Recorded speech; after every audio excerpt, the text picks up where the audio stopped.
Yo, cool nerds, I swear I'm going crazy around here. I'm losing my mind.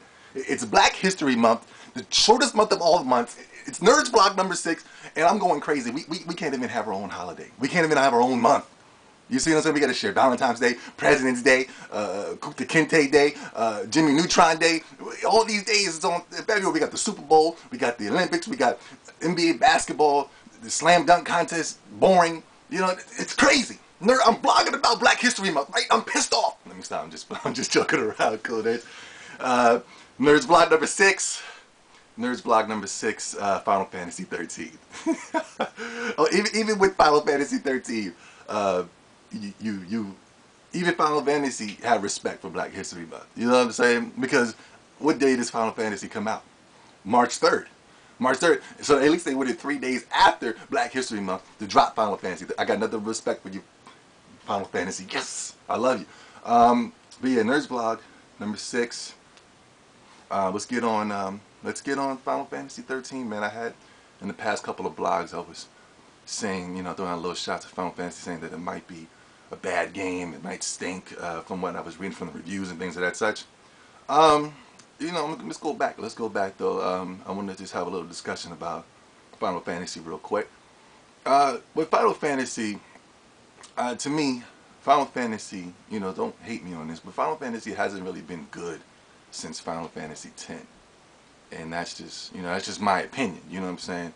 So I'm hearing a lot of people saying they're not really excited for, and everybody's not doesn't seem too pumped about Final Fantasy 13 for some reason. I am, you know, I'm just crazy.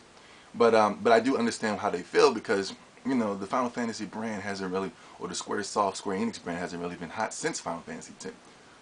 Um, and that's just to me. Because when Final Fantasy 11 came out, that was an MMO, and I played that for like a little while, but it was a little too grindy, a little too.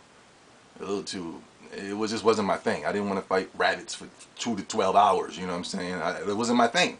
Um, and then Final Fantasy 12 came out. You know, I did the midnight launch, like I said before, and the guy came in cosplay, looking like Cloud, and I took the game home. You know, it was a late night and things like that, and you know, it's a true story. I took the game home, put the game in, I played, and you know, you try to get into it like a, you know, a loyal fan. I just couldn't get to it. I swear, I fell asleep. I fell asleep and I woke up, and I never fall asleep on games. And I don't know what was going on. I don't know if I was tired, if I was too excited. I don't know, but I just know I fell asleep. I woke up, turned the game off, and you know, bits and pieces I would come and play Final Fantasy 12, but I didn't really finish it.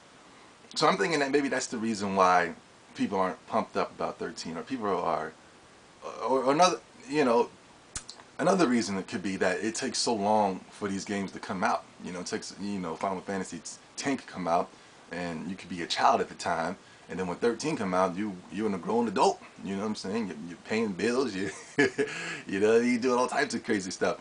So that, you know, the bills and stuff might have gotten in the way, or maybe the Oblivions and the Fallout 3s and the Dragon Ages are really good right now compared to you know, the Square Enix brand, compared to back in the day.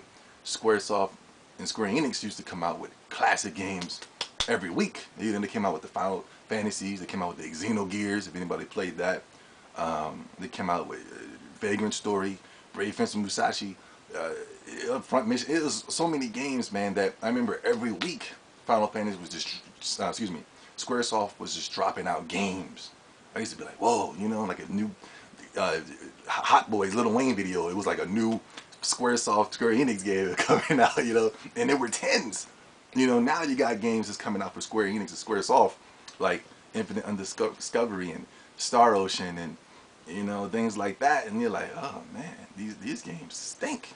You know, and people may say, what? I love Star Ocean, I love Infinite Undiscovery, but yeah, you can't compare. Those games can be good to you guys, but if you was to compare them to Final Fantasy back in the day, or Vagrant Story, or Chrono Cross, Chrono Trigger, you're gonna compare it to those. It's no contest. It's no competition. It's just, it's not there. So maybe that's what I'm thinking. You know, people aren't pumped for, or people aren't excited. Maybe they think their brand is falling off. It's getting old. I don't know. This is, you know, what I'm thinking. But you know, for the reviews were saying, they were saying that from what I've been reading, it's just an average game, and Final Fantasy has never really been average. I guess 12 was okay, but average like a 70. I seen one dude, they gave it a 70 up in this bad boy, and I was like, a 70? Like, I like the number 70 and all, but you know, so be 70. But but I don't know. I don't know. 70 is just really poor. Back when they used to give these things 10s, you know, perfect games. You know what I mean? So it's saying it was all, what is it? Style but no substance. It was basically all graphics. And then when it came to the gameplay, like I seen the battle system on IGN, and if you go to CoolNerdsENT.com, I got some of the battle system in there, in the game room. But you know, in the battle system looked real fun. They took away the MP points, the magic points, so you know, I guess, and everybody's sharing the whole grid or whatever like that. I like the magic points. I wish they don't take things away, but you know, they evolve and moving on. Now they got the summoning. Everybody has their own summoning, so somebody conjures up their summoning and one of them comes and then two people leave. I was just kind of whatever. I kind of like turn-based. I don't know. A lot of people don't like the turn-based and stuff, but I'm a big fan for turn-based. And you can't give me a bad game on turn-basing. People are like, turn-basing is whack, man. It's all about moving around and hitting people. I was like, nah, I'm a turn-based fanatic, man. I really get into the hit me, hit you, type thing. You know, saying you hit somebody and then somebody come through and hit you and it says miss. You be like, yes, woo! You be all excited when it says that miss across the board. Even though Kingdom Hearts is pretty good when it came to the, you know, controlling your character, but still, I'm a turn-based type of dude. But this one's not turn-based. It's, you know, you're moving around hitting things, which is pretty cool. But you know, I'm not trying to scare anybody. You know, what I'm hearing is that it's just an average game. It's nothing really special. Just the graphics is beautiful. It's coming out March 3rd for the PS3. I will have it. Hopefully I can get it earlier.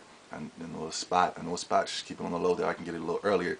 But I'm pretty excited about that. The character's a girl. They got the black dude in there with an afro. So that looks pretty cool. The summons, graphics look beautiful. I just hope the story's going to be hot, and I hope, you know, whatever we're going through is going to be tight. I hope the cool nerds love it around the world. And Cool Nerds Unite, Nerds Block number 6. Peace!